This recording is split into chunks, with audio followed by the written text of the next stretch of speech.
And we're back with another one. If Our Kids Ask podcast. Amy, do you want to give them a breakdown of what this podcast is and what we do on this podcast? So this podcast is basically a time capsule for our children, just in case we're not around and they could possibly have questions. We try to come up with as many questions as we can for each other to answer, just in case in the future our children have questions. All right. Question off the top is, your child has committed a crime and they are telling you they're framed for the crime, and your role is to help them or not help them. So one, the first fork in the road in this situation is you're helping the child to know if they should or should not come to you and include you. Of course, you would be, I'm not sure if the phrase is accessory to murder or not, or accomplice or whatever. Not accomplice, accessory. I think it's because it's automatically murder. I think there is going to be that, because you're going to have to hide the framed weapon in the frame in this body. Potential. So I mentioned that because if they're watching this, even hypothetically, do they know they can come to you, or they shouldn't come to you to involve you in the situation? And they're not being framed for they committed the crime. They're not just being framed. They're telling you that they were framed. And they didn't commit it? With every ounce of their being, they are trying to convince you that they are innocent. So then why would we cover it up? Because it looks as bad as possible. And so they do think that they're going to be implicated, that they will be tried and found guilty. So can they come to you or can they not? Oh. But they didn't do it. Let's say this scenario is they are telling you that they're innocent. Okay, so they're telling me that they're innocent, but they're pretty close to being framed. It's so complicated. Do you tell me? Yeah, tell me that you're innocent. And if, it seems that way, then I'm going to do everything in my power to try to help legally. We'll hire a lawyer. Okay. So you're saying they come to you. You're ultimately going to try to persuade them into turning themselves in? Yeah. Well, I mean, why would they turn themselves in if they're innocent? Okay, so they would consult a lawyer. In this hypothetical, they have reason to believe like this is a massive frame cover-up situation. So it like everything points toward them as guilty, even though they're telling you they're innocent. So, but you're saying are you saying there's no way you would help them cover it up? There's no circumstantial situation where that would come up. Or that's what your approach would be. I don't think so. No. Not cover. No. Okay. Not doing it. Okay. That scenario passes. You convince them to turn it in, and they're innocent. And then the trial goes through, and they are actually innocent, and they're found innocent. So you made that decision, so they know to do that. Now, scenario 2 is they come to you and say, no, I actually did it. Okay. Then will you help me cover it up? See, yeah, that's a different scenario. No, I'm sending you to jail. No, it's hard. It's hard to it's hard when it's your child, I think. Mom's asked me this question about, like, if one of my siblings did it, and I'm like, yeah, don't drag me into that. I don't want to go to jail. I don't want to be accessory. Yeah. But if, still hire a lawyer. Or smuggle them out into Mexico. And then they go, Mom, but you've seen all these movies and shows, so you could, let's say, Mom, you seem to be very intelligent and smart and savvy. So can you at least give me tips on how to try to get away with it? So let's say at this point, they've already done it, right? So whatever they've already done, it's already made a mess and caused, right? So already. So they come to you and say, okay, you won't help me. You won't dig the grave for the burial. But they're saying, can you help me to think through how to go about disposing the weapon. How to go about. No, I'm disposing the calling the body. cops. Okay. So they get all that information from you. Now, will you have anywhere where, again, is there any tips you would want them to know about to try to, again, it won't be directly from you at this point, but like, again, hiding the knife. Okay. Okay, so this is like maybe you have a journal set up where they could, if they ever do something stupid, they could go to it and find this journal and see, hey, here's the tips and Tips and tricks? tips and tricks in case you ever do something stupid. Absolutely not.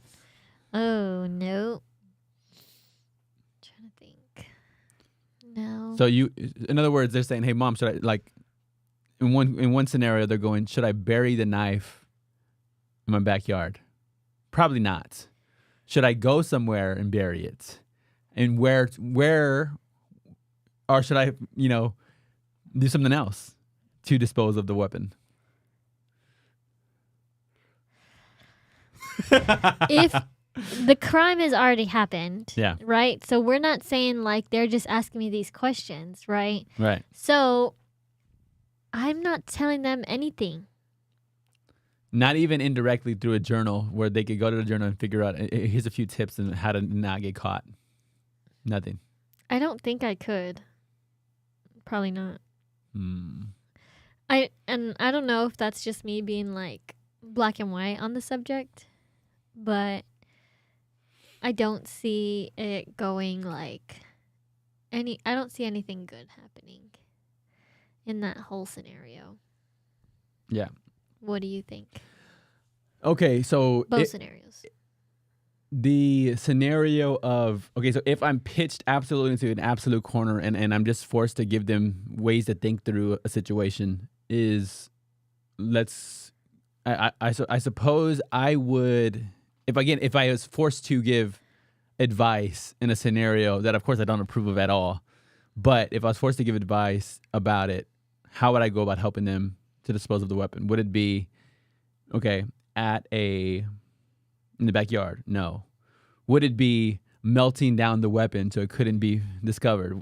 But what would that involve? Like, what tools would they have to go to Home Depot, Lowe's to buy? But then they would need a reason for buying it because If we're just going to be naming ways to get rid of things, then I think the easiest thing to do would be to break into a funeral home in the middle of the night and burn everything inside of the incinerators. Because, I mean, you're already going to jail. Okay. And I think I've seen this on a show, actually. I think this is what somebody did on a show.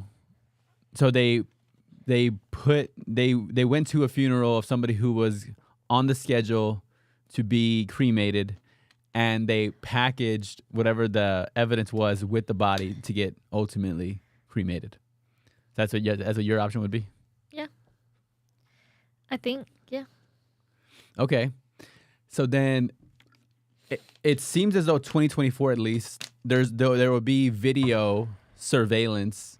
How do they get to the funeral home as inconspicuously as possible? Yeah, that's the word I was thinking of. I didn't even know, was it conspicuous or inconspicuous? Yeah, how do they get there justifiably? So are they driving? Are driving their car? Oh, it doesn't matter. So they might be a suspect, and then they're going to look at your son driving to the funeral home, and they're like, oh, why did you go to the funeral home? A few days after. And then what's their response? I knew somebody who just died there. I Okay. just feel close to them. Who was it?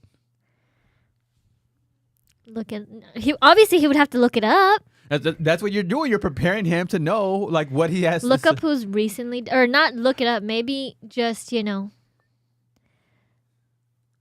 when you break in, get some names of people who recently died there. Yeah, because the funeral homes will post information online about like the services and things of that nature. Yeah, but then I don't know if they can track to see if you've looked that stuff up. So maybe just when can. Okay, so when you go in person and you break in, they're not going to ask you about it that right then and there. Oh, so you're talking about breaking in. I'm saying You're not saying not to go to the actual funeral. Yeah, no. Break in the middle of the night. And do it in the middle of the night. Okay, then do they learn how to pick locks? Are they breaking through a window? What's their strategy for getting in the building? No idea. Well, then you're running into roadblocks with your game plan. Well, that's because they shouldn't be doing it. Yeah, because I think in 2024, there's been enough news coverage, TV shows, movies that have shown how people have got caught. Whether it's that one, when it was at Fort Hood when they were scattering the body parts around the park or whatever, but then they had their cell phone on them, so then the cell phone kept getting ping around. Like, why is your cell phone at night being pinged to the towers? So that's one of those things. Okay, so now anybody who ever knows that story knows if they're ever going to go bury a body, don't take your cell phone or your car that has any kind of satellite access, because they'll ping your location so everybody will know where you've been. So that's almost like as we go forward in time and we see people become guilty of different crimes, we kind of can build somewhat of a game plan of what not to do if somebody was ever in that scenario. Yeah. Ooh. It would just be a lot to think through. Yeah. But I think that it's harder to get somebody like convicted if there's no body. That's what I think, at least. I don't know. I'm not a lawyer. Become a lawyer. Okay. Maybe if you... yeah. All right. That's that. All right. Any questions? Any other thoughts on this one? So they know you'll send them to jail. You're not helping, participating, advising, or anything like that in the middle of a crime like that. No, I'm not. Yep. Okay. No bueno. All right. Here's Okay. Go ahead. So, what was the first job you ever had, and how have those skills helped you throughout the remaining course of your life? Would you say a job is any time I've done something for money? And just whatever you would consider your first official job or your first job. Right. Like my first time I was able to get like a W-2, or first time I did something for money. Like, okay, I sold lollipops in elementary school to my friends after buying a bag for whatever, $10 for 40 lollipops. Or it's $3. It's $3 for 40 lollipops. You could sell them for 25 cents each, and it was like $10. So you made like, maybe it's $2.50. So you made like whatever, 75%. Or 4 times that amount, 400%. Anyway, lollipops. If I think through like what that was, you find a product that people want, and you understand the margin, which is like a weird thing to think about as a kid. You're thinking of, if I buy the bag for $2.50 and I sell every single one of them, I'll get $10 back, meaning $7.50 for each bag that I sell. And I didn't know you can't eat any of them. True, or I can eat some of them, but it's not eat so much so that I'm eating away my profit. So I think I was learning about margin, although I wouldn't have used that language then. You're figuring out, if my mom's going to go to the flea market anyway, and we're going to go to the flea market to buy the candy, then it's just a simple way for me to be able to make money. But like my coach, whatever, tried to shut it down. And sometimes I look back and go, why were they so insistent about shutting down me slinging my candy, you know? Like, was that good? Was it bad? Was it neutral? Was he just hating, or was he concerned of like, hey, this one behavior will turn into something else? Again, you're 4th grade. What if in 4th grade you're 10 years old, 9 years old? Why was he so uptight about it? But yeah, so you find your supplier, which was my mom, via the flea market. You find your margin. You figure out how much it would cost, and it's $7.50 difference. I'm not spending any of my gas to get the product, and then you're able to sell it for a certain amount, and you could also take some for yourself and still have a decent profit. Oh. Okay, so let's say the first time you had a job that required a W-2. W-2, I would say I worked at McDonald's, like my boy Donald Trump. for a day. Yeah, I think there's a lot of things there. I think there was understanding how a process works, and if you see how everything works together, you see the processes of taking the order from one drive-through person to it comes on the screen. You take care of that. And you seeing the buns got to go to mustard, ketchup. You have the assembly line, and you have the people who are supplying the meat, which are the cook on the back grill. Fryers. The grill and the fryers. And then you see how, let's say, if it got really busy, my brain would just be able to see, okay, who's really slow right now, and who should I switch positions with? What position can I put somebody else in so that they're in a easier position, like putting the buns down? That's really easy. You just read the screen, put them down, as opposed to doing the other things that require more speed. Because if the whole assembly line is going, and then you run out of patties, then it doesn't matter how fast your buns are, your mustard are, your ketchup are, your pickles are, your onions are, your tomatoes, your lettuce, whatever. Like, if you don't have meat, like, it's not. That's the bottleneck. That's going to cause the problem with being able to service the customers. So even then, I think a few things that I think. So you learn process, system. Also, you learn how to think through outside of yourself. I remember when we would get real busy, my brain automatically went, okay, who's gonna cause us to have that bottleneck in this process? And I remember my friend, his name, I'll say his name, I'm not gonna say his last name, but his name is Jesse. I'm like, I could see the pace and rate and speed that he's putting down those patties. There's no way he's gonna be able to maintain the speed that we're this assembly line. But if I went over there and he came over here, he would do this cheese and then the wrap, and then I could be over there to make sure we don't run out. And I remember talking to the general. Again, I didn't know I was making myself look good by like doing stuff like this. It was kind of like some of that came natural in the sense of going, hey, I see the whole process. I see the problem, where the problem will be based on the number of people that are here and based on the number of orders that are on the screen, based on the number of things that we're doing. He's going to be the problem. I need to go take his place line faster than him. So let me talk to the general manager, who's actually on the line with me. Hey, Ray, do you think I should go swap out with Jesse because, hey, I'm faster on the grill than he is? And he's like, yeah. But then what that turned into, which I didn't realize that was happening at the time, was he asked me, like, hey, what do you think about being a manager? Now, in that situation, my mom had... Planted a seed? Well, she had committed some kind of... is it a misdemeanor or felony as far as messing with my documentation? She had created a fake birth certificate that allowed me to even work at McDonald's. Oh, yeah. So I was working there at 14, even though you had to be 16 to work there. Yeah. So when he asked me if I would be a manager, I didn't know. I think in that moment, it was all like happening. And I was like, how old am I supposed to be?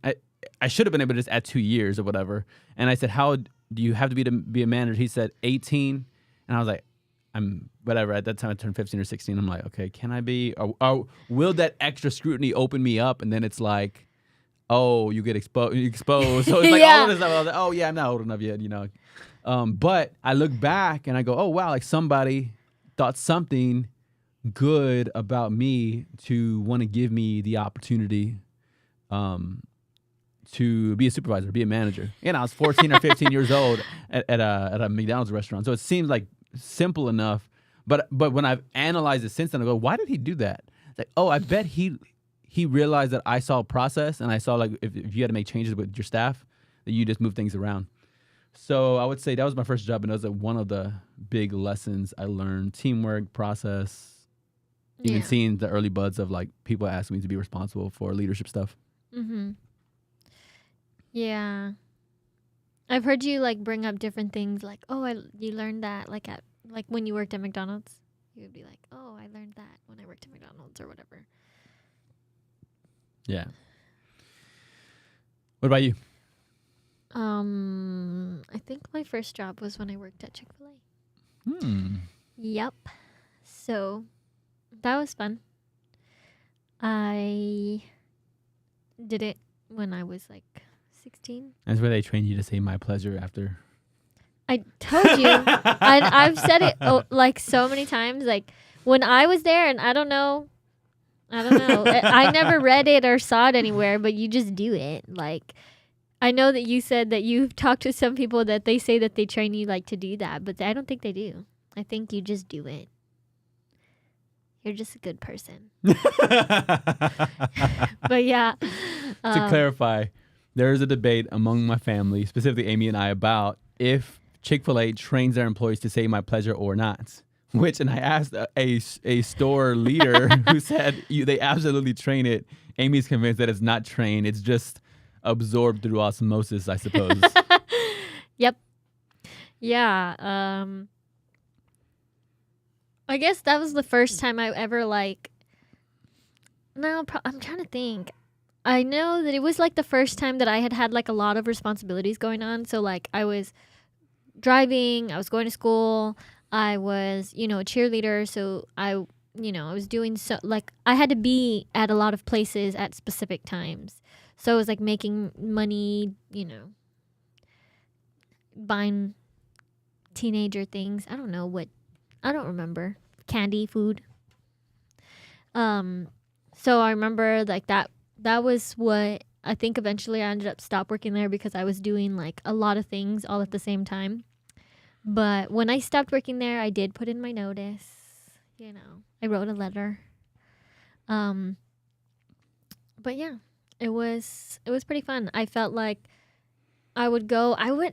that's when I first started to realize that like a lot of times it's the initial like not wanting to get somewhere that would bother me. Like I would have a great time. Like I would be at work and like I liked my coworkers. I liked like, the job I did. I didn't mind when it was busy. I didn't mind when it was slow. I didn't mind working.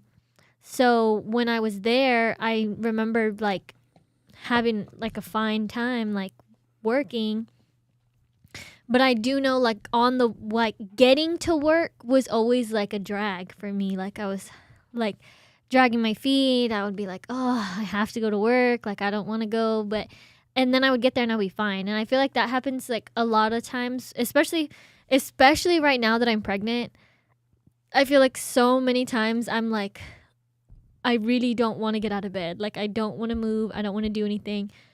But obviously I have Kalel, so like I have to take him out of the house. I have to take him to go do things, to be entertained, and at least like, going anywhere. So like recently we've been going to Diamond's house, our sister's house, and we hang out there, and it's like even just the act of having to get up and go to her house, I'm like, oh, I told her I was gonna go and now I don't want to go.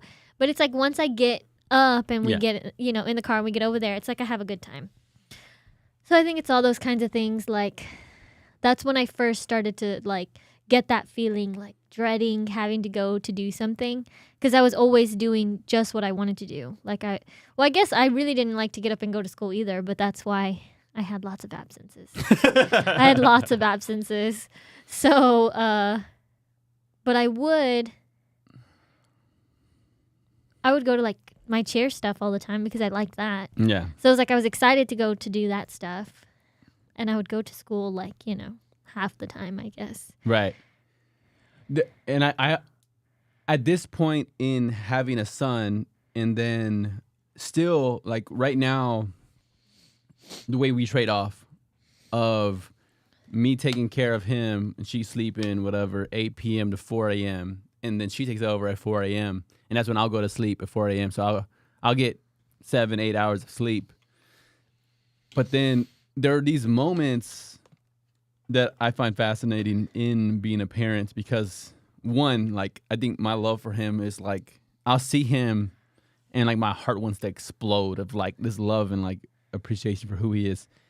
It's simultaneously when he's sleeping, I'll be like, please don't wake up, please don't wake up, please. Like in the sense of like you're just worn out and you're like, okay, I just want to go to sleep. Or even he starts kind of grunting or like small cries or like small like singular cries where it's like, okay, hope that's just something he does in the middle of his sleep and he goes back to sleep, as opposed to, okay, a full cry, okay, he needs to be fed and changed and the whole nine. And then the idea of how much he loves the support of a human being. Like Angelita and I were talking about the idea that he wakes up and he goes, hey, there's not a person behind me. There's not a person holding me. Yeah. Like, and then we'll be with him. Even when he's not even hungry and he's been changed, it's like, okay, and he just wants to be held, and of course we want to sleep. And then I'm trying to not sleep when I'm holding him. He pretty much try to have him sleep in the crib.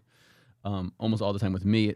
I move a lot in my sleep. That's why. So I'm like more mindful of like not wanting to, crush him with my elbow or something. Yeah. So all of that to say is I long way around of coming back to what you said about being tired or worn out.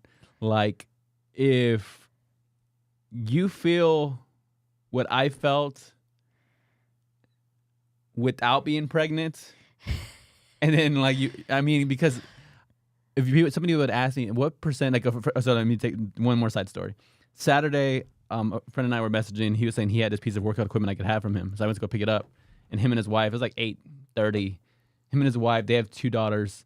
They were going out to like this jazz performance thing, and I'm going like, what? You're going out at 8:30? Like I feel like 85 years old. Like what? Like it's the middle of the night. I know. I felt like it was 2 a.m. I'm like, why would you go out right now? And but there was no part of me that had an envy of, oh, he's so lucky. It was like, I feel bad for you. Like that you whatever have to go out right now because I feel so worn out. Anyway, all that to say is I can't imagine how worn out you feel with the circumstance of being a parent full time, then also being pregnant with your kid who's popping out in 2 months here. Yep. It's a struggle. So the scales would have almost been, I would probably describe myself, if the scales are 1 out of 10, 10 being, most energized, 1 being not energized at all. I feel like I've been like a -4, whatever, like on an ongoing basis. But I feel like you must be way, way, way lower than that. I feel like a worm just crawling along. Yeah, and we were talking about it before the pod. I was telling you that like when mom's like, you have to get up and you have to do stuff, I'm like, I don't want to do anything. And then she's like, well, when I was pregnant, and I'm like, I don't care, la la la la la la la la la. Yeah, as I was telling our family about the idea when something seems hard, like I try to tell myself like, my grandma did it with 6 kids, this one and 6 kids, and she had to have been okay with one kid crying while other things are happening, like because like as a new parent, there's an instinct of kids crying, stop everything, go pick them up, as opposed to then going, okay, I've been trying to ask myself this mindset question of how can I think like a parent who has 6 kids as opposed to thinking like a parent who has 1 kid. The first time parent thinks one way. What does a 6-time parent think? A 7-time parent think like? And what would be the difference? In my imagination, I imagine the parent with 7 kids are like, that kid's gonna be fine. He's gonna survive. Like he's not gonna be devastated by crying for 10 minutes while I finish this meal. You know what I'm saying? Like different thoughts that I'm trying to have. Yeah. And again, I think about the masculine part of, again, there's a son and a daughter. If it was my daughter, I think, hey, I'm just going to go pick her up. There's no delay. Son, he could wait a minute. But you also learn sometimes he wakes up from a nap or a sleep and he's just crying to go back to sleep. And it's like, oh, I actually helped him by not, whatever, I might have fed him and changed him and got him wet and all, by wiping him down and all these things. So you see the benefit of not coming to the rescue every single time. But there is that question of asking, what would a 7-time parent do? How would they think? What would their attitude be like? That's different from my first-time parent instincts. Yeah. I definitely always picked him up. Always have picked up Khalil. Do you think Jeremy is the same way?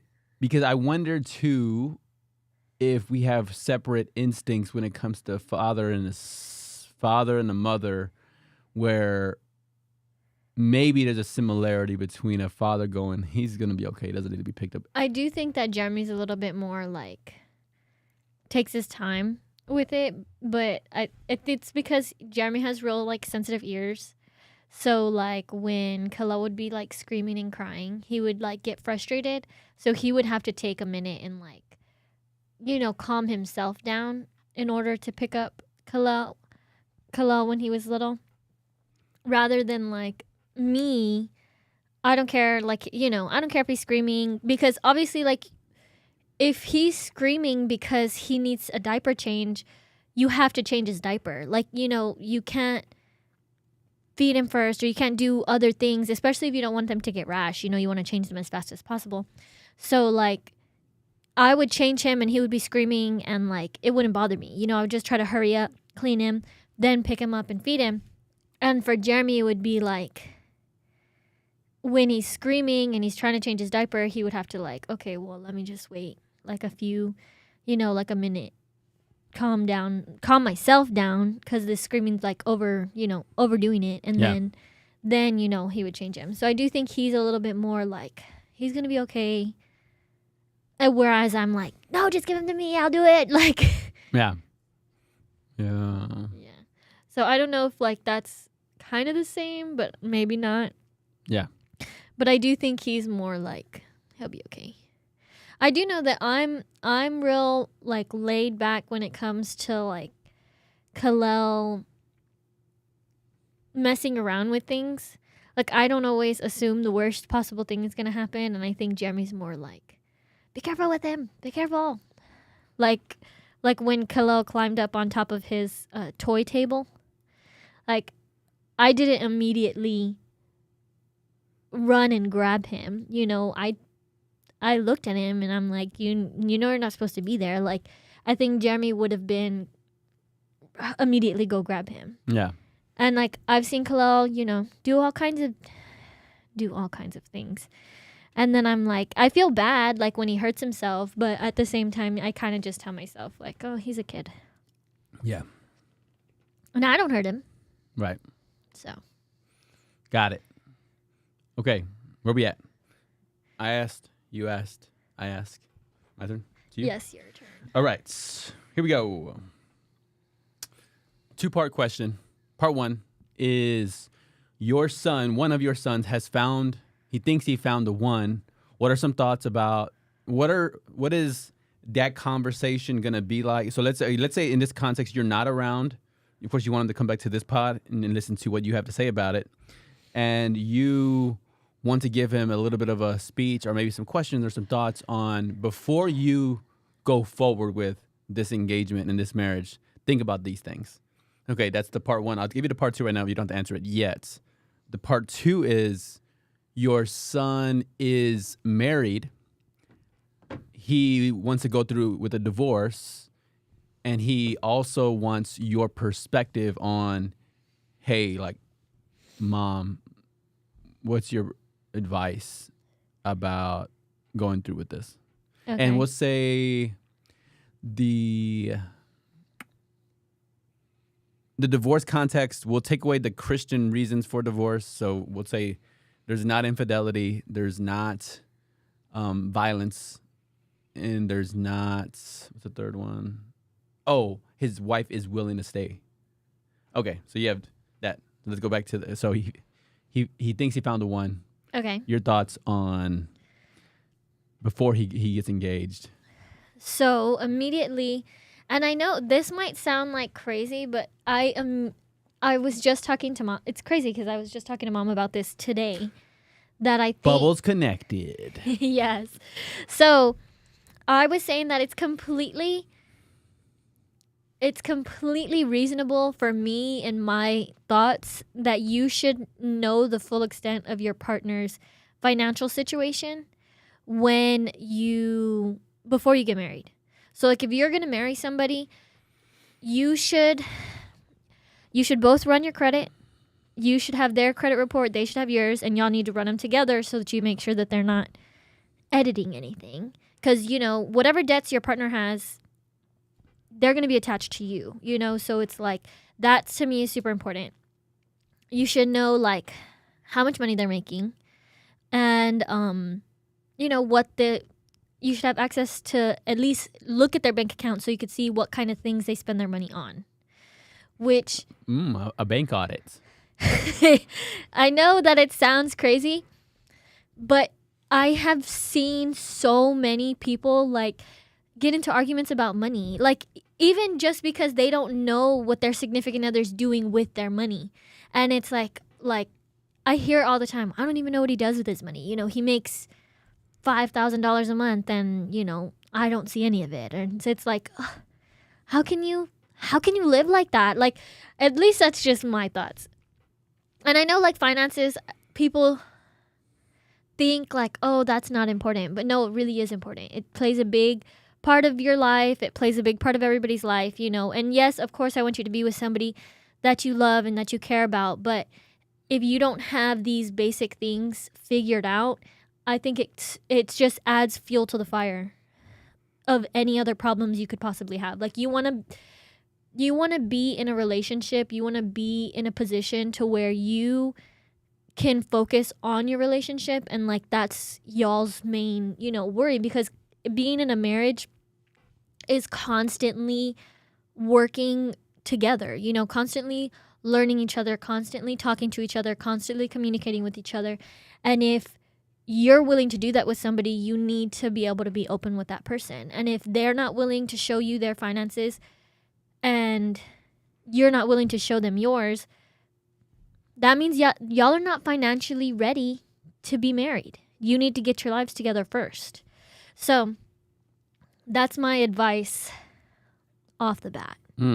But yeah, once, or even like, separating finances according to like percentage of money that you bring into the household. Like, if y'all's combined income is $100,000, one makes 60, the other makes 40, things should be divided 60-40. If you don't want your partner, like, even as women, like, I completely understand wanting to have like Wait, hold on, 60-40. So then if let's say if a man is doing all the work and woman's doing nothing and staying at home, so she gets 0 and he gets 100. I think that he should be paying for 100% of the bills. Yeah. Oh, I thought we were talking about outside of the. Oh, you're talking about if both are working. If both are working, bills should be paid more by the person making more. Yeah, divided up based on percentage. So, I mean, if you don't want to do it that way, that's fine, But definitely agree on something before you get there. You know what I mean? You don't want to be in that position. And ideally, you both know what bills y'all have both together, but one person's in charge of making sure that gets done. Because it gets super easy to just think like, oh, they're worried about it. Like, I don't have to worry about it. But no, like, you need to assign people to specific things. So, yep.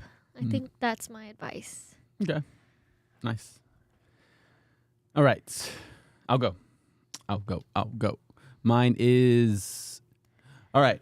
So you think she's the one. Ultimately,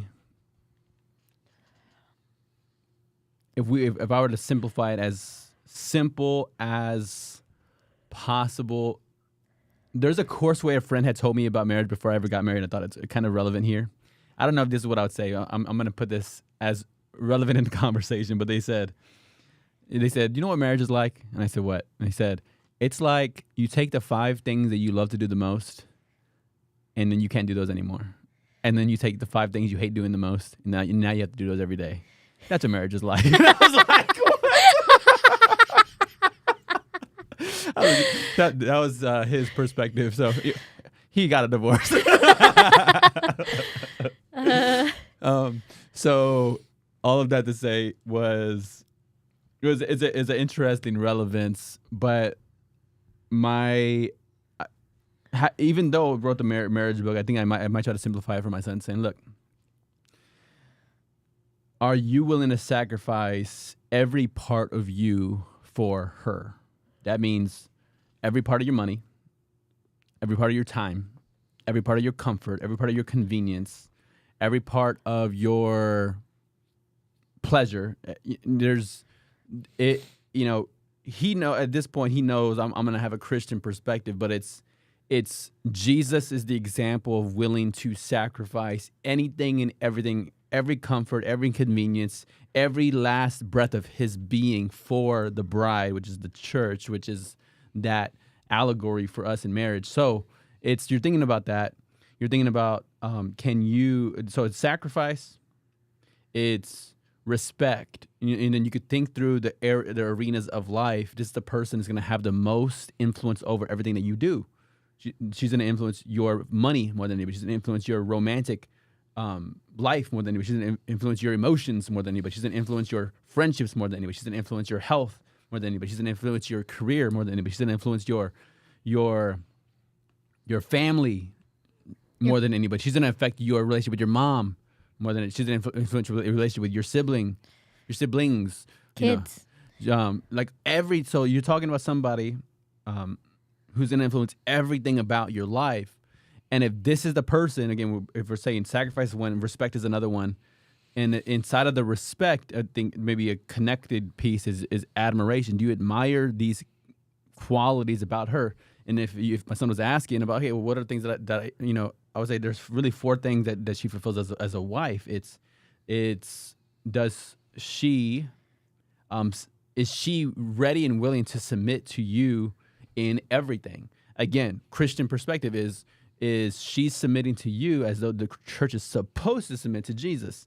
And we don't submit perfectly to Jesus, but the idea that is her heart and spirit. So I would say submission, respect, admiration. Respect and admiration should be the same thing you have for her, she should have for you. And the last one is somebody who has that mindset and expectation of like taking care of you, that the sexual appetite, those are the 4 things I would be thinking about and having conversations about expectations around those 4 on the marriage side. Yep. All right.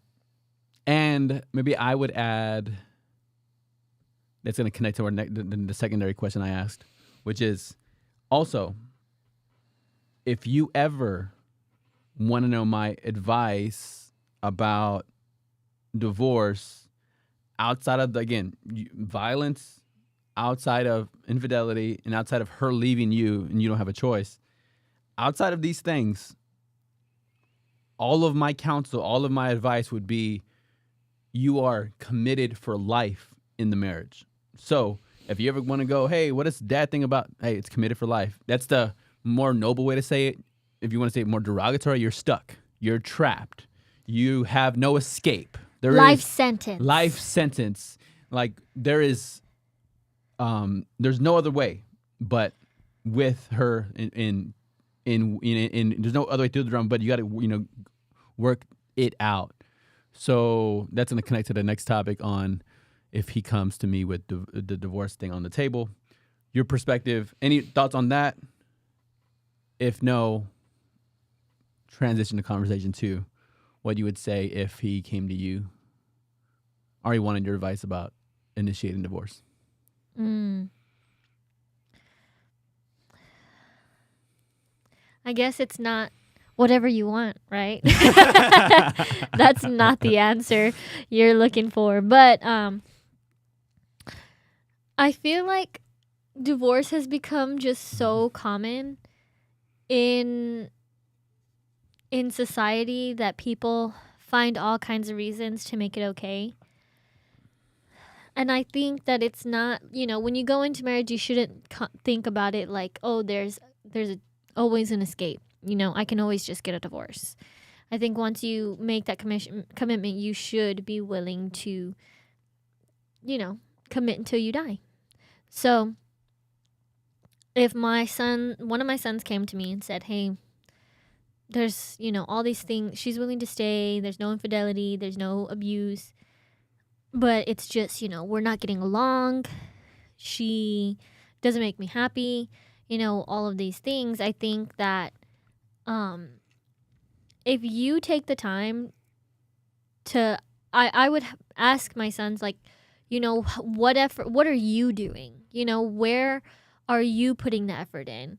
Are you making sure that her needs are fulfilled? Are you putting her above yourself? Are you, making sure that what you're doing is beneficial for her and that you're thinking about her and you're keeping her in mind?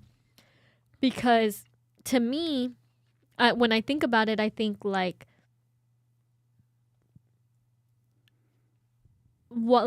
it's hard for me to believe that a person would purposely be rude and unwilling to do better. If you're genuinely fulfilling them, they would be genuinely fulfilling you. I think once you stop pouring into each other, that's when you get into that position of like disdain or unhappiness. I think, like I said, that being married, that's a choice that you have to make every day. You know, you have to decide to love your partner every day, which is what I talked about when we were talking about like arranged marriages working out, because they just, you know, chose to love this person even though that they don't know them. So it's like, if you've known your partner however long y'all been married, you made that decision back then, you can make that decision again. You can continue to make that decision and try to make it work. And at, you know, if at the end of the day it's still not working, like, you know, kind of like you said, like if you are going to just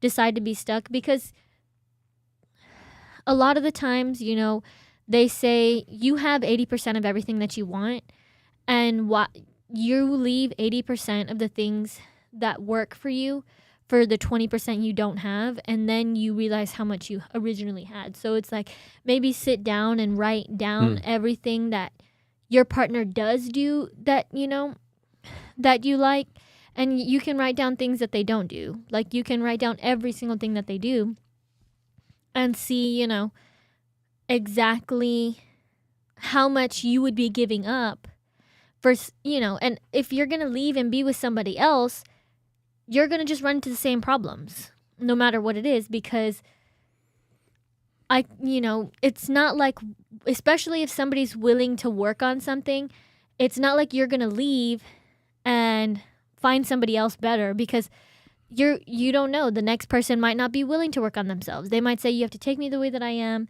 and that's it. So if you genuinely have somebody who cares and who's going to go the extra mile, then I think that that's worth working on saving.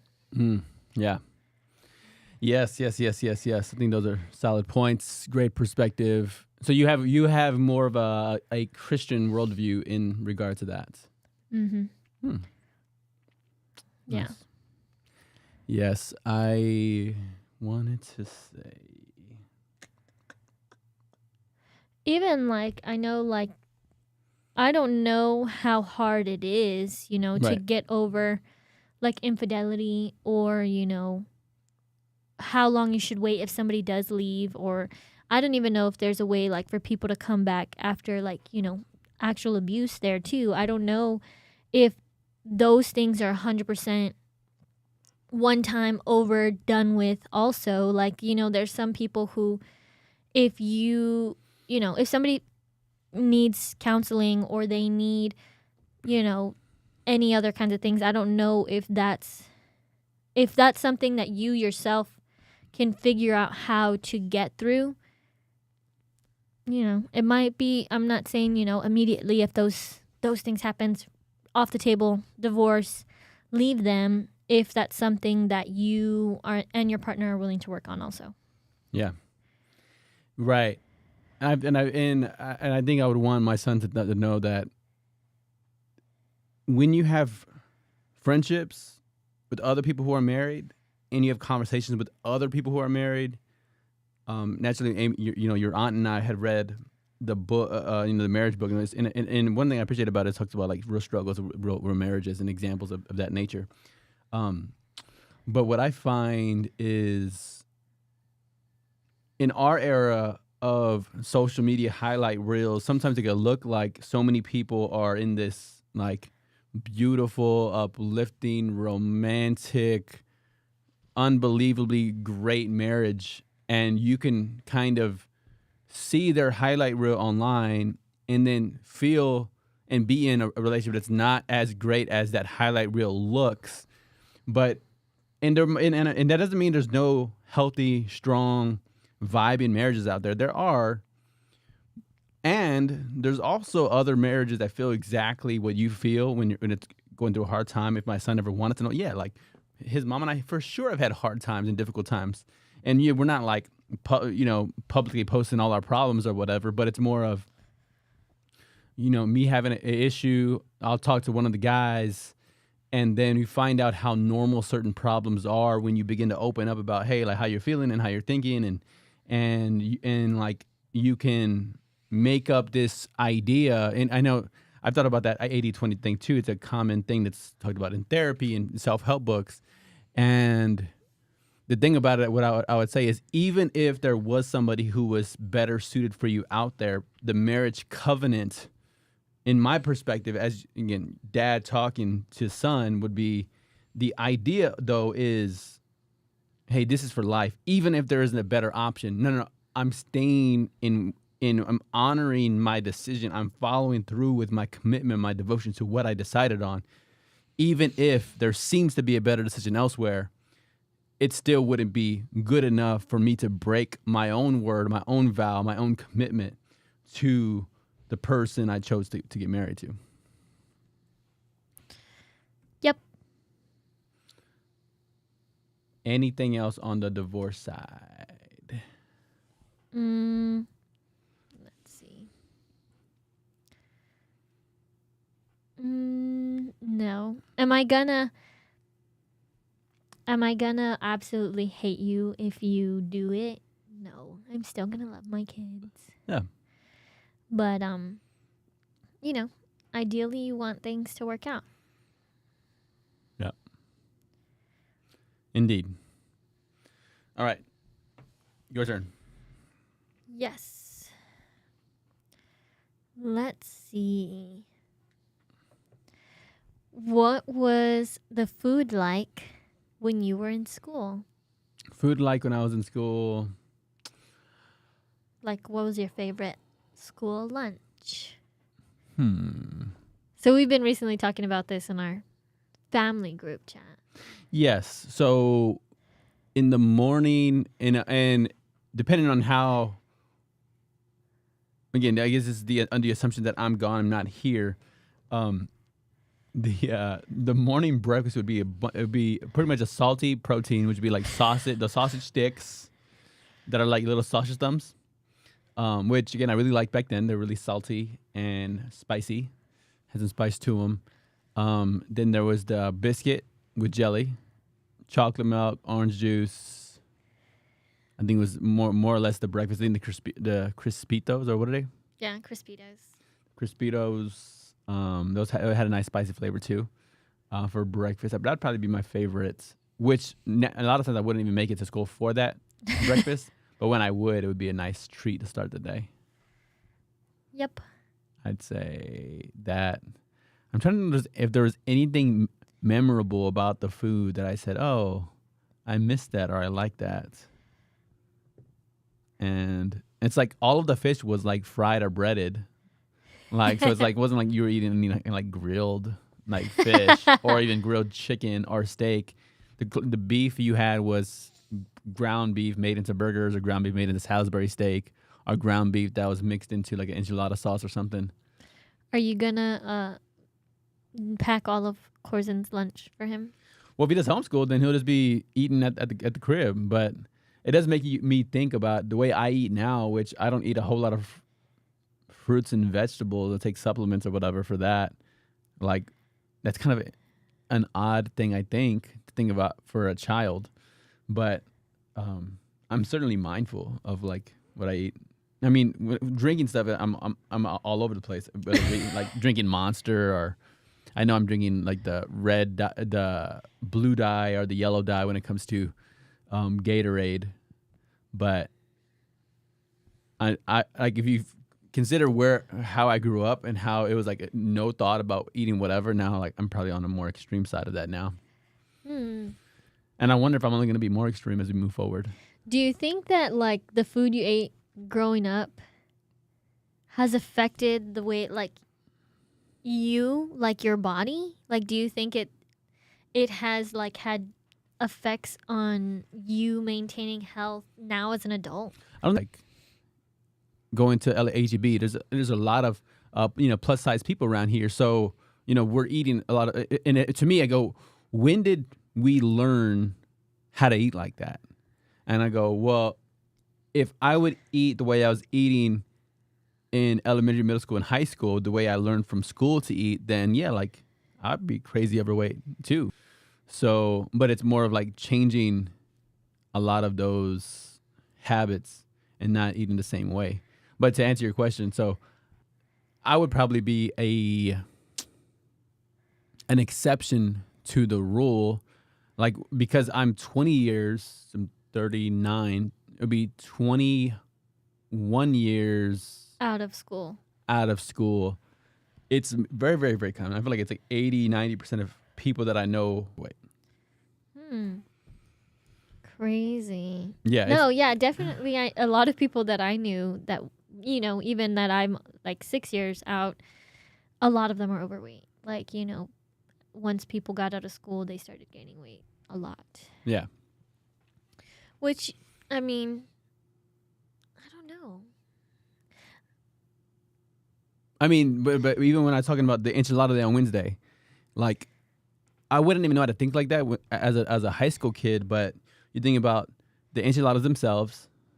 You have some protein in the cheese, protein in the meat, but really you have a carb. It's the tortilla. You have the rice. It's a carb. I mean, carb. Another way for me to think about it on a weight loss journey, it's a caloric dense option of food. So there's a lot of calories in the tortilla. There's a lot of calories in the rice, a lot of calories in the beans because it's a carb. There's a carb of the because that's why it's sweet. The cornbread. There's the chocolate milk, another carb with protein in the milk, but carb because of the sugar in the chocolate. So it's like carb, carb, carb, carb, carb, and people who are eating for fitness or who are bodybuilding are just mindful of carbs. I'm not saying they're like carb free, but they're just like more mindful of it. But like if you just keep eating like that for the rest of your life, like I can't eat at Whataburger and expect to like be fit and be trim. Yeah. Because it's the bread's the carb, the fries are carb, the ketchup's carbs, and then there's the whole soda's a carb. And if I get apple pies, carb, carb, carb. Yeah. So. I think about it too, like especially once we got past like 21, then people like drink a lot also. Yeah. So that adds a lot of weight, you know, to I think that I think right after we graduated, people didn't start gaining weight that much. Once I think we were past like 21, 22 years old is when people like, you know, so really probably the last, 4 years-ish, people really have started gaining weight. But I do see, like, when I see some of my old classmates, like, lose weight, and I'm like, yay. Yeah, no, for sure. Which I don't know if that sounds, like, crazy. Like, like, I think I've seen, like, at least one or two people who, like, were more overweight when we were in school have, like, now lost weight. And I'm like, yeah, good job. Right, 100%. Right, and I think the critical heart, I think I had it even for overweight people on the side of the street, running, walking, or jogging. I think maybe I had some critical thoughts, but then I was like, oh, hold on, like this person is making a decision to be active, and hey, like I'm not gonna honk the horn or whatever, or like you shout at them, but I'm just like, instead of any critical thought, yeah, this is a good thing, praise, our power to you for getting out there and being active. Yeah. But I do think, once you add alcohol into the mix, and then people who, like, smoke marijuana, like, I think it makes you hungry, so people eat a lot, too. But, so it's, like, all of that.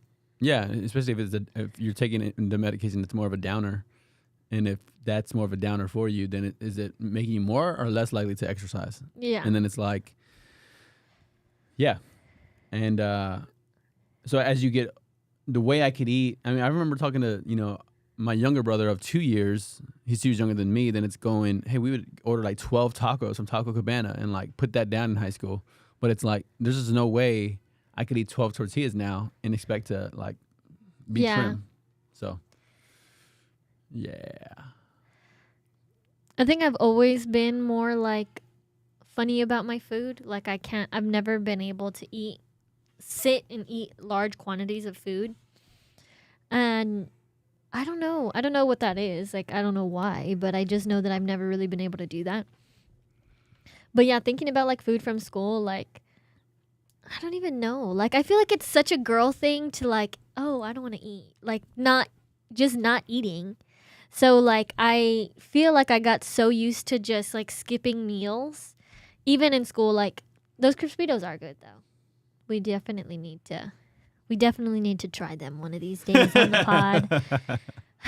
But yeah, so I think that, yeah, so I think it's so crazy how like big food like the effect different foods can have on you just living your normal life. Yeah. And then the food that you have during school, obviously, whatever that's setting you up for. If we do, homeskid our our cools, homeschool our kids. um. Anyways, if we do homeschool, if we end up homeschooling ours, what kind of diet are we going to establish for them also? And how is it going to be when they do get into those, I feel like, teenage boy years when they're eating everything in sight all the time. Yeah. And it's like, do I try to make sure that they're eating lots of like protein and lean things? And then how much would be too much? Am I going to mess them up one way or another if they're eating everything anyways? Yeah. Don't want to have too much junk food, but also, don't want to be cooking 5 meals a day. I don't know. Yeah. I guess we'll have to cross that bridge when we get to it. Yeah. Even the idea of like, what do you, back to that Pavlov's conditional training, and it's like, do you train the kids? Oh, it's your birthday, so hey, celebration equals toxic, poisonous food that we consume. So now for the rest of your life, you'll think of celebration, bad food, and it's like forever, like everything. So you could do that every day if you want uppers, but it is sometimes I have moments where I'm like, wow, like I realize there's this amount of sugar and salt content that provides so much emotional comfort. And then so when I am eating cleaner, which I'll still have salt, but I'm like, I think yesterday I was like craving like ice cream and pizza and all these things. But I had bought a certain amount of food.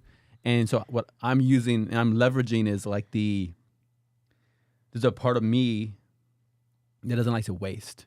So it's like, that's a stronger motivator than the comfort that would come emotionally from eating the ice cream and the pizza. So I'd rather not throw this food away. So I bought steaks and I bought salmon and I have like these other meal preps that I already have ready. So if I don't eat these every meal from home, then I'm going to have to throw food away. And I'd rather not throw food away and just feel not as comforted by the bad food. But there's an emotional challenge in making the decision to choose the better food and not be comforted. Do you think that the food that you did eat, do you think that if you would have, like, I think we were saying it earlier, like, if you just were never exposed to that kind of, like, bad food, do you think it would be easy to, like, resist now? I think about that like with cigarettes. Like, I have no temptation for cigarettes. Like, it's like... Have you ever tried them? I haven't. That's what I'm saying. You're saying you were never exposed to something, then would you have temptation about it? And a lot of people say that about, like, people who've never drank or never done drugs. Like, it's like, oh, I don't even know what the temptation is. Like, I have zero temptation with cigarettes. So it's like, yeah, nothing. There's no part of me like, oh, I wish, like... I wish I would have tried it. Yeah, right. But I do think about that, like, I was still lean in high school, even though I was eating like trash. Didn't even know about like hydration, like for real. Like, I think I was like, my head would hurt. I was thirsty. It would be like orange juice. It's like our orange. What's the other orange drink that we would have? Tang. Sunny D. Sunny D. Which is like Sunny just D. like syrup. I love Sunny D all the time. I always buy a big old jug, and Jeremy never wants to drink it. I'm like, you don't want any Sunny D? He's like, no. I'm like, more for me. I love Sunny D. I'm always drinking it. Yeah. Well, I do think about, like, would my athletic performance have been superior than what it was? Would it have been somehow worse because I would have been healthier? Is that possible? I don't know. Were you like, also... they say guys are don't stop growing till they're 21. Like, girls stop growing at 18, guys grow until they're 21. So it's like if you're going through a growth spurt for 5 years, 6 years, 7 years, you're eating a lot. Like, I think the more you eat, the more you grow, So it's like the same, like even me right now that I'm pregnant. Like the first time that I was pregnant, I was sick the whole time, so I couldn't eat. They were like, just eat anything, eat anything. But now it's like, since I'm not sick, I'm able to eat food not only that I like, but like, you know, even force myself to eat stuff that's good for me that doesn't taste as good, you Yeah. know? So it's like now I'm able to gain more weight. Whereas, and you know, baby's bigger this time around than Kalel was because I'm eating more, you know? So I think even if, you know, I still do eat whatever I want. Yeah. So I think, I don't know if like just everything you eat, your body will try to keep the best parts of it, or I don't know. I don't know how that works. Sounds optimistic. Because I do know the first time that I was pregnant, they did tell me, like, eat anything, girl. Eat whatever you want, whatever feels like you could keep it down, because you just need to keep food inside your system. So it was like, you know. So I think obviously eating even junk food, eating any food is better than starving, starving to death. Yeah. So Fair. Fair. All right. My question for you is, what's one thing you want to see Kalel teach his little brother to do? I've been thinking about this a lot. So I've been thinking about like what exactly Kalel's gonna have to show his brother, because they're gonna be so close in age. I do feel like Kalel's already, he's already walking. So it's like obviously he's not gonna be able to show his brother how to crawl. I mean, maybe a little bit, but at some point in time, they're going to be like the same age. I feel like once you get past like 13, they're really going to be like the same, So I don't really know. So I've been trying to like think about exactly what he might even be able to do. Maybe like, I guess maybe if just one, like either one of my sons is better at something than the other one, I would like them both to show the other one how to do something, Like climbing on top of grandma's roof and jumping off into the pool.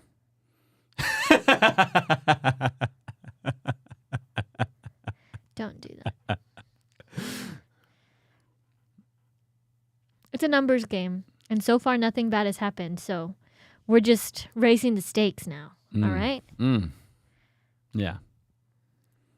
There was a clip from Northwest who was talking about teaching her younger siblings to pray. They were scared of this. I guess they were like, they got an Airbnb or something, and there was like a statue of a couple of gargoyles or demons or something, and the younger siblings were afraid. So she taught them to pray. And I thought, oh, that's pretty endearing thing to hear from an older sibling about the younger siblings. Teaching them to pray. That was pretty sweet. Yeah, sounds nice. Yeah. I don't know. I think Kalel would scare his brother. I don't know. I think boys are just kind of cruel. I know if something scared me, Pops right away would just start making ugly noises.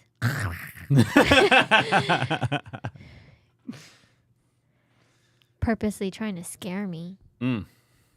That evil boy. All right, your last question. My last question for you.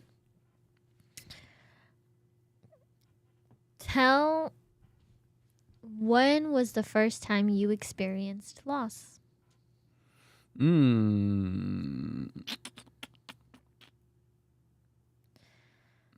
How old were you? Was there a funeral? Could be an animal. Could be a person. Could be. Oh, is it death? We're talking about death? Yeah. Okay, cool. Because the first thing I thought about was like my mom and dad's divorce, but we're not counting that. We're talking about death. If you want, I mean, I guess it could be anything. But yeah, death. Death. Death.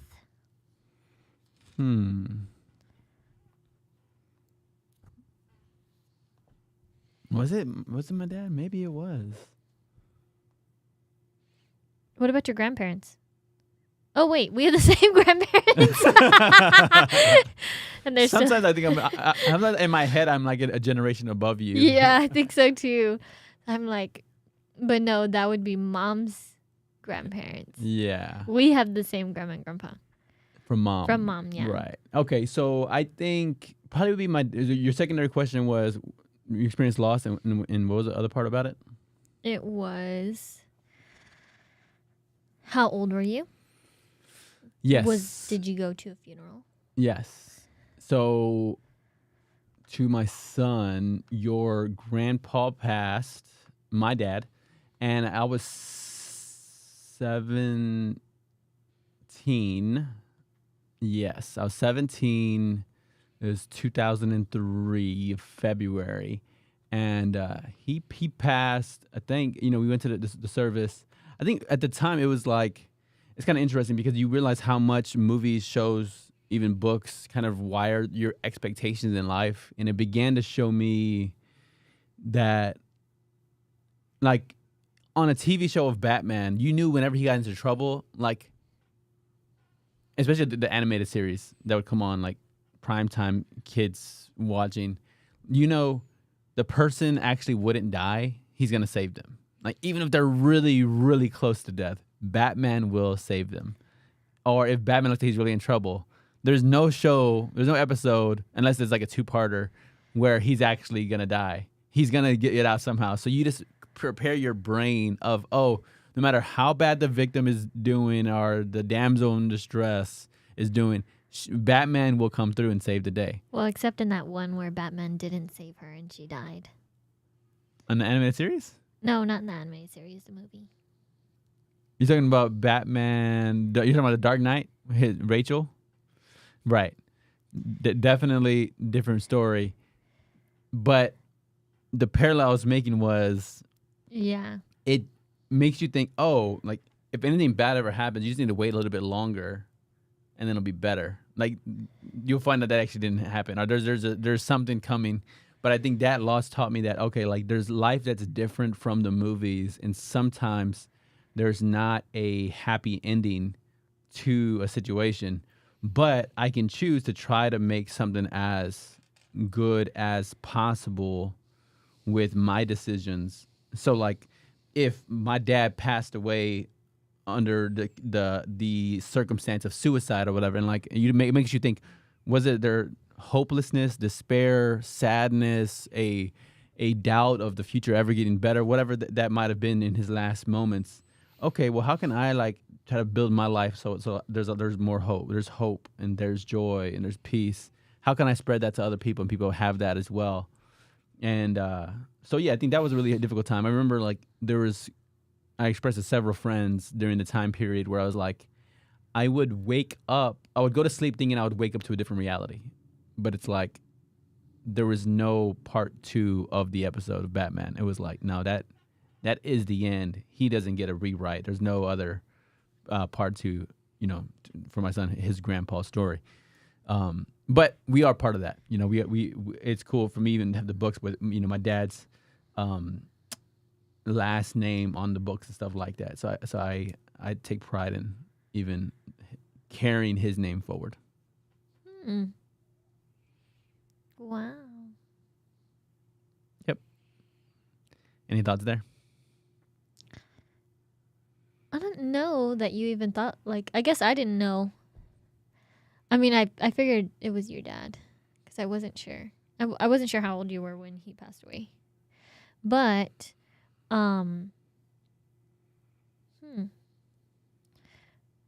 you put a more positive spin on that than I think a lot of people would have. Yeah. Well, I've had 1 years to think about it. Yeah. And I think becoming a Christian 6 months later really helped. Because the Christian scripture that talks about like suffering develops character, perseverance develops hope. And it's like the Christian shift and like how you look at something is suffering brings about good things. Yeah. And it's hard. It's a hard teaching, but it's a true teaching that suffering can bring about good things. Yeah. And it's made me more gentle, made me more patient. It's made me more sensitive. It's made me like, my heart hurts when I think about different people, different friends of mine who've lost their dad. Or sometimes my heart hurts for people who haven't and who are still going to go through that in the future. Again, you haven't gone through that, like, Yeah. and my heart hurts for people having to watch their dad slowly suffer. Again, I have friends who mourn watching their dad deteriorate in health. They saw this process and it was so devastating for them. And I go, oh wow, like you think of how many different ways I was spared from one version of suffering, but get another one, and it's like, oh well, we all have it, and Yeah. so it softened me so much. I think I was very hardened before that, and it made me a softer, compassionate, understanding person, especially in the middle of loss. So like now, like if a friend tells me about a loss, I really, really, really try hard to go to any funeral of their family that I could go to, whether it's like an aunt or a grandparent, because I know what it was like as a 17-year-old, and nobody knows how to act, like, and it's awkward, it's uncomfortable. So I just learned, oh, I can literally show up, and it means something to people, Yeah. and I don't have to have the perfect word, perfect prayer, nothing. So, yeah, there's beauty in the brokenness. That's nice. Nice thoughts. Amen. What about you?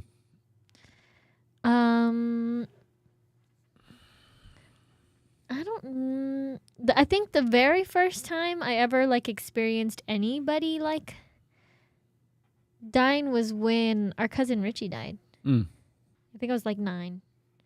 It was like on the 15th, right before my birthday. I think his funeral was on my birthday. And like obviously I wasn't allowed to go because I was like 9, so I didn't go. I didn't know him that well.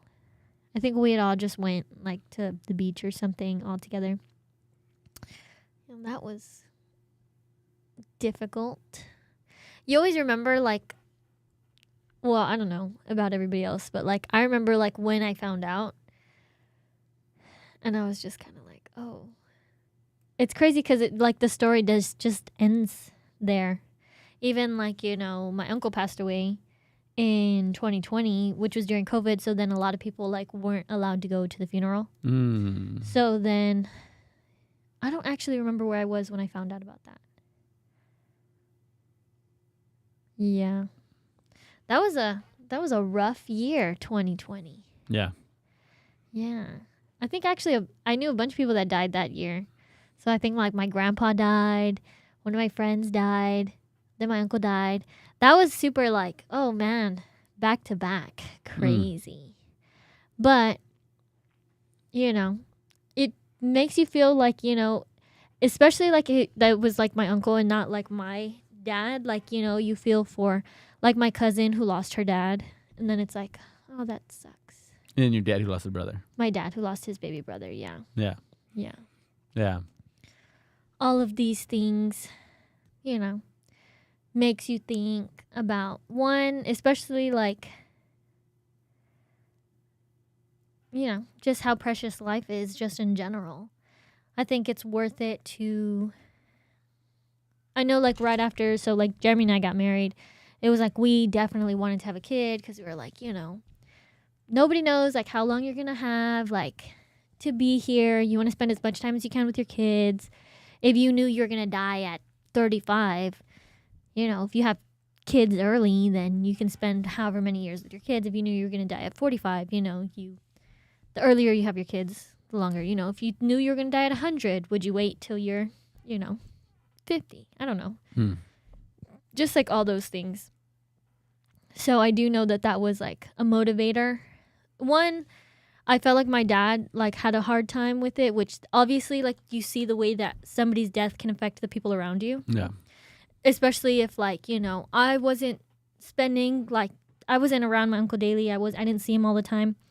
But I know that like my brother was, like my pops was around him a lot. My dad was around him a lot.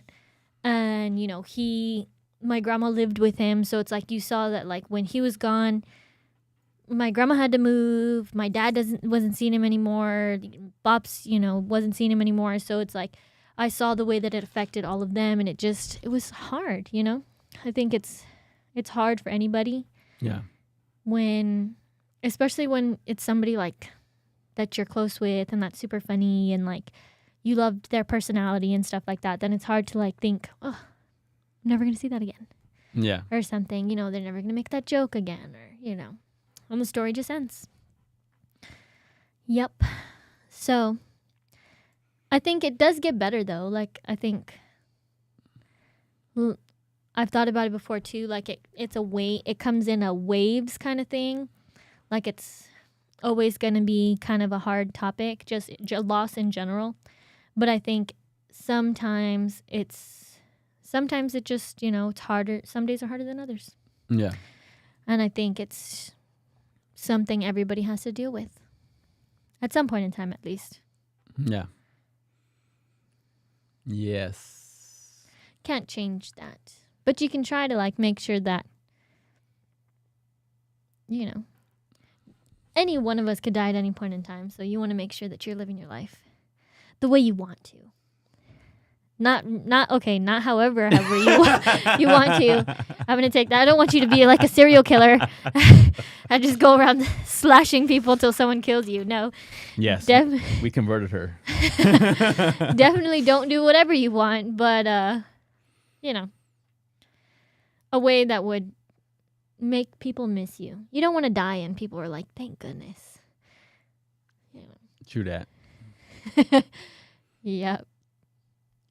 Well, I mean, I guess you would say thank goodness, like if you did, were watching somebody suffer. Yeah. Then it would be different. Every circumstances, all crazy, all different. Yes, for sure.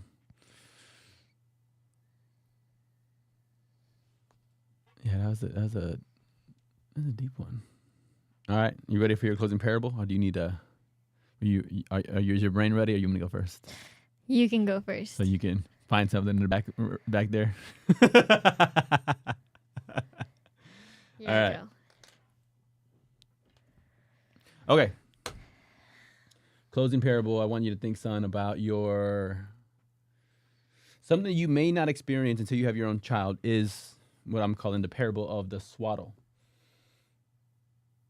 I don't think I didn't give this one last week, did I? No. I think no. Okay. I'm going to assume not. Parable of the swaddle is when I'm talking about days old. We would swaddle you sometimes as tight as possible without like suffocating you, and that's the advice and that we got to help you to be able to be calm and sleep through the night. But your comforts seem to really not be in the swaddle, but more so with your arms free. And so sometimes I would set you down in the crib, swaddled you real tight, your arms down, and then so when I would be downstairs looking at the monitor and then you would be fighting, and then you would get your arm out. Again, you're this days old, but it was so precious of me to see you fight for your own peace, even in the sense of the way that would help you be at ease when you slept. And I remember this thinking, there was this pride I had to see you as my son, fighting for something that would bring you more peace. And I think that's the lesson I want to share with you today. As you think about that swaddle lesson and you fighting for that, it also taught me that like your personality of being a fighter. So if you ever look back on this and say, hey, what did my dad think about me as far as being able to resist and fight? And I think there is something noble and special and precious about you fighting to get your arms free, and you doing that perpetually to the point of now, like your mom and I, we don't even swaddle your arms down. We just know, hey, like we know how you convinced us even without being able to talk that you want your arms free. And I think when you fight for what you want, I think good things will happen. I think persistence pays off in so many ways. So I want you to think about that as you think about what you want in life. You're a fighter, a warrior who will not just get punked, but really will stand up for what you believe in. And your aunt will go next. Yes. So, here's the story. Not about either one of my kids in particular, but the story about meaningless goals. So, there once was a farmer who had a dog who, every single time a vehicle would pass, would run off after the car and bark until the car got far enough, and then he would come back. So, every single time the dog was doing this, one day the farmer's neighbor asks, do you ever think he'll actually ever catch up to one of the vehicles? And the farmer goes, what bothers me is, what would he do if he even caught one of the cars? So, point of the story is, sometimes when you're going, towards something, or you're trying to do something, it's not always about like what you're going to do when you get there. Sometimes when you're going towards a goal, sometimes you get distracted. Like when you're walking towards something or you're doing something, just in your life in general, like a lot of times people set off to go to school, to go to college, to get a degree, or, to become a doctor, or to become a lawyer. And then on the way, they realize that they want to be an artist, or that they want to, do something else. And it's like, sometimes when you don't always have to think about exactly where you're going to go or what you're going to do, but just the act in itself of like having meaningless goals that, to you, they might seem important. They might be gung-ho where you're going. I don't think you should ever worry if